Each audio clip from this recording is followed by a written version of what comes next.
একো যোগাৰ নাই। আমি পানী কিনি নিবলৈ আহিছোঁ এতিয়া।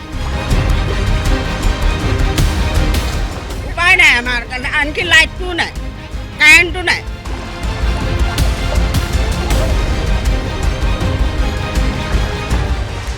ছাগলীখিনি ক'ত ৰাখিছে? গৰু ছাগলী লগতে আছে বাৰু ৰাস্তাত দলঙৰ ওপৰত। খোৱা বোৱা খাদ্য যোগান খাদ্যৰ যোগান কালি দিছিলে ৰেচন, চাউল দালি আৰু মিঠাই তেল। হয় নিশ্চয়। মই নাপালোৱে মই।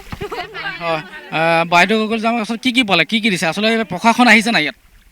প্ৰশাসন নাই যোৱা আমাৰ ফালে বহুত পানী এইফালেহে আহিছে। আমাৰ এইফালে নায়েই অহা মানে। ভিতৰৰ ফালে যথেষ্টখিনি আচলতে বানত ডুব গৈছে। সেই ভিতৰলৈ প্ৰশাসন গৈছে নাই? নাই কোনো মানুহ যোৱা নাই, কোনো মানুহ যোৱা নাই। খালি ফোনত সুধিছে হয়নে নহয়, সঁচা কথা ক'বলৈ দিছে। আমি মিছা কথা কৈছোঁ বুলি ভাবিছে।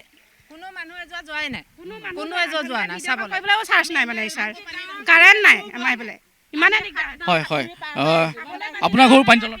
আমাৰ পানীৰ তলত। প্ৰশাসনে খোৱা পানী দিছে নাই? নাই দিয়া, একো যোগাৰ নাই। আমি পানী কিনি নিবলৈ আহিছোঁ এতিয়া।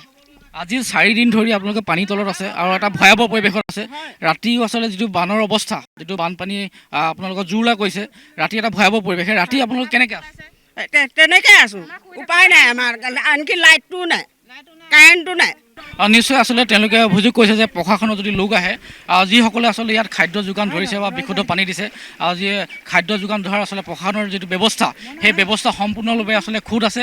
আৰু ইয়াৰ আচলতে ৰাস্তাৰ পৰা আচলতে ভিতৰলৈ যথেষ্টখিনি আচলতে গাঁও আছে, প্ৰায় 200 মানুহৰ আচলতে ইয়াত বসবাস কৰে। এই ভিতৰলৈ আচলতে সোমাই যাব, পানীৰ কাৰণে আচলতে সোমাই যাব নোৱাৰাৰ কাৰণে মুখতে আচলতে তেওঁলোকে যি পানী দিবলগীয়া হয় বা বিস্কুট বা যিখিনি বস্তু খাদ্য যোগান আচলতে মুখতে দি দিয়ে।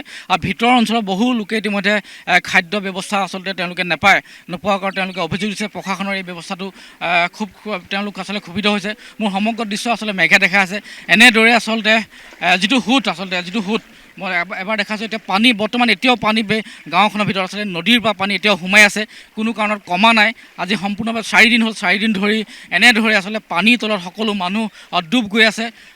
যিটো কাৰেণ্ট, পানীৰ যিটো সোঁত সম্পূৰ্ণভাৱে আচলতে এনেকৈ সোমাইছে।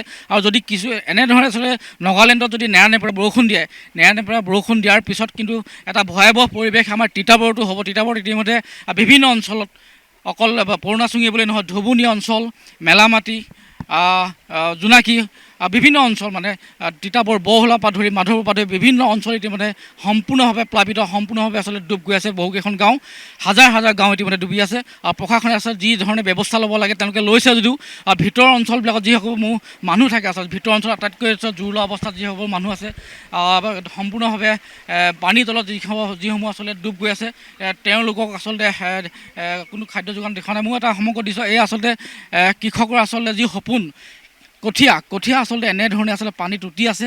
আৰু খুব সম্ভৱে কিছুদিনৰ পিছতে কঠীয়াবোৰ আচলতে ৰুব পৰা নাযাব, নষ্ট হৈ যাব পানীত। আৰু এনেধৰণে বহু বস্তু অনিষ্ট হৈছে। ভিতৰত আচলতে যিসমূহ বয় বস্তু আছে, বহু মানুহে আছে বয় বস্তুখিনি উলিয়াব নোৱাৰিলে। এতিয়াও চাংঘৰৰ ওপৰত কিছুমান বস্তু তুলি আহিছে, তথাপিতো টচ নচ হৈ গৈছে। আমি আৰু আগলৈ যাবলৈ চেষ্টা কৰিছোঁ, কিন্তু সম্ভৱ নহ'ব চাগে, যথেষ্টখিনি আমি দূৰ আছে। আৰু আচলতে ইয়াৰ ভিতৰত আচলতে কিমান মানুহ আছে? ইয়াৰ ভিতৰত আপোনাৰ কমকৈ 50 ঘৰ আছে, 50 ঘৰ আছে আগফালে। মই পৰিৱেশ দেখাইছোঁ এনেদৰে আচলতে পানীৰ তলত সম্পূৰ্ণ আচলতে যিখন আপোন ঘৰখন এনেদৰে এৰি তেওঁলোকে আচলতে বহু দূৰত আচলতে ওখ ঠাইত নামঘৰত তেওঁলোকে শিবিৰ পাতিছে। এনেদৰে আচলতে থাকিবলগীয়া আছে। তথাপিও আমি সমগ্ৰ পৰিৱেশ আমি দেখাই আছোঁ যোৰহাটৰ পৰা। যোৰহাটৰ আচলতে উজনি অসমত যিটো বান পৰিস্থিতি ভয়াৱহ, চৰাইদেউ, শিৱসাগৰ, যোৰহাট বিভিন্ন প্ৰান্তত ইতিমধ্যে মহাপ্ৰলয় সৃষ্টি কৰিছে বানপানীয়ে। মই এটা পৰিয়ালৰ ঘৰলৈ ইতিমধ্যে সোমাই যাব বিচাৰোঁ। এনেধৰণে আচলতে তেওঁলোকে আচলতে বসবাস কৰিছে। খুব এটা বিপদসংকুল। আমি যিমান পাৰোঁ আচলতে যাবলৈ চেষ্টা কৰিছোঁ। এনেধৰণে আচলতে এটা পৰিয়াল আছে, প্ৰায় একঁকাল পানী, বাহিৰতে একঁকাল পানী, ভিতৰতো নিশ্চয় সিমানে হ'ব। কিন্তু সম্পূৰ্ণ তেওঁলোকৰ যি বয় বস্তু আছিলে, এই বয় বস্তুখিনি সম্পূৰ্ণ টচ নচ হৈ গৈছে, ধ্বংস হৈ গৈছে। সমগ্ৰ পৰিৱেশ মোৰ মেঘে দেখা আছে। এনেদৰে আচলতে বানপানীত থাকিবলগীয়া আছে। এগৰাকী মই বাইদেউক দেখিছোঁ, বাইদেউ ইতিমধ্যে পানীৰ ওপৰতে আচলতে তেওঁলোক আছে।